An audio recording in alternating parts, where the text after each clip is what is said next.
Content, content, content. That is how to save Monster Hunter Wilds. There's 6 key areas I'm going to touch on, but before that, I just want to give some general thoughts on Wilds and where I think it's at.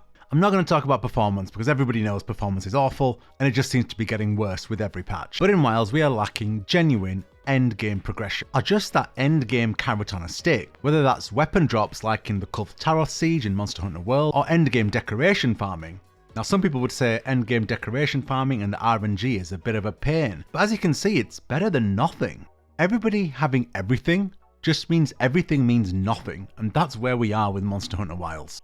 But just to be upfront, I love Wilds, I love the combat, I love the monster design, I love the world, but the endgame loop is non-existent. So here are 6 key points I want to talk about in this video, and I'd love to hear your thoughts on them. If you've got your own ideas about how to fix the endgame, let me know in the comments. And obviously, look, leave a like and subscribe, it helps me out. If you don't, you'll never get that weapon you want in the Master Rank expansion. Alright, let's go. So the 6 core points here are the Artian weapons and the Artian issue, and why it's not such a great endgame system. Number 2, the skill and armor changes needed, and the system loop for that. This is basically things like adding armor skills to weapons and vice versa, or just allowing a complete unlock. Number 3, the decoration changes needed, and the system that would be used for that. 4 would be weapon augmenting, and the system for that. And lastly, we're going to talk about the negative impact all these changes could have on the game. So Artian weapons. It's a system that just doesn't light a fire in the belly. But the bigger issue here is that once you get like a decent base roll, the chance of the upgrades are so slim, and the increase in damage is so minimal that it just doesn't make it worth your while.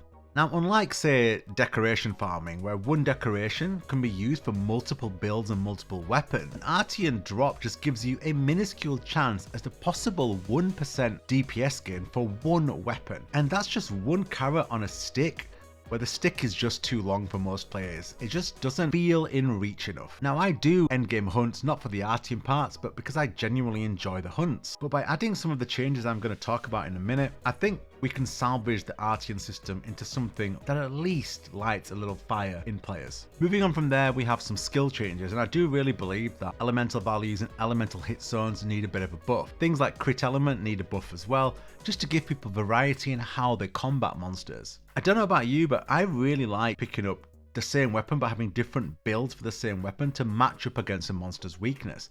But right now that just seems kind of pointless. Raw and paralysis is king in all but niche situations. And that leads into my next point of how they have the deco system in Wilds, and that's the armor deco, weapon decos. And what we definitely need is a system that allows you to add weapon decos to armor decos. That needs to be a core endgame loop. Or we just need to allow a complete unlock after hitting a certain number of upgrades. Now Takuda-san did mention an endgame mechanic, and boy does that need bringing forward. Something like the Kulf Taroth Siege would be perfect, with a bunch of materials or weapons or decorations that are very, very rare that can drop from the siege. And then that brings me nicely into point 3, which is where endgame monsters and endgame sieges need to bring in rarer decos. Now I'm well aware that the community likes to moan when they don't get everything in a game, but I feel like these decos could be something that are not game breaking, but are just nice little quality of life additions. Something like crit boost 3, earplugs 1, attack boost 3, evade extender 1, all the way up to evade extender 3, earplugs 3, something like that, but no more DPS skills going above the crit boost 3.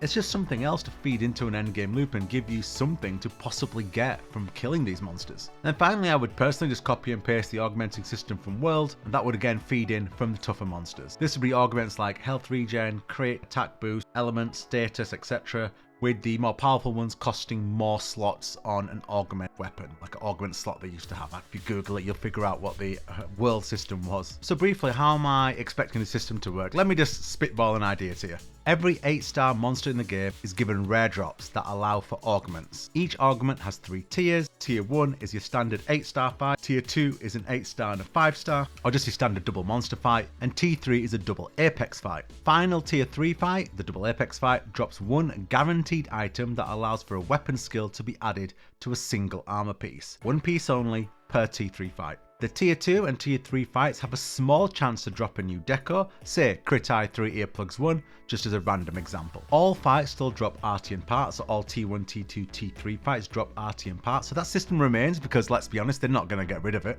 But now all endgame systems feed back into the Artian system. Artian drops for Tier 2 and Tier 3 are multiplied by 5. What this allows you to do is feed into things like dailies and weeklies, which right now just don't reward enough. Like, I remember on World I used to log in every day away for the weekly reset and be like, right, I'm going to get through these weeklies right away, because they used to give you a print, you could put it into the meld or whatever it was, and it'd give you possibly give you a rare gem. They don't have that here. It's like the weeklies are just pointless. This system would give you drops that, let's say you complete your dailies, you get a T1, so you don't have to kill the 3 apexes to get a T1 ticket, and have a chance at a T2 and a T3, allowing you to skip more. So it's just a chance at these things. What are the negatives of what I suggested? Well, it's simply power creep. Your characters are going to get stronger after a bit of time, and it's going to make what is already a probably slightly easy game a bit easier.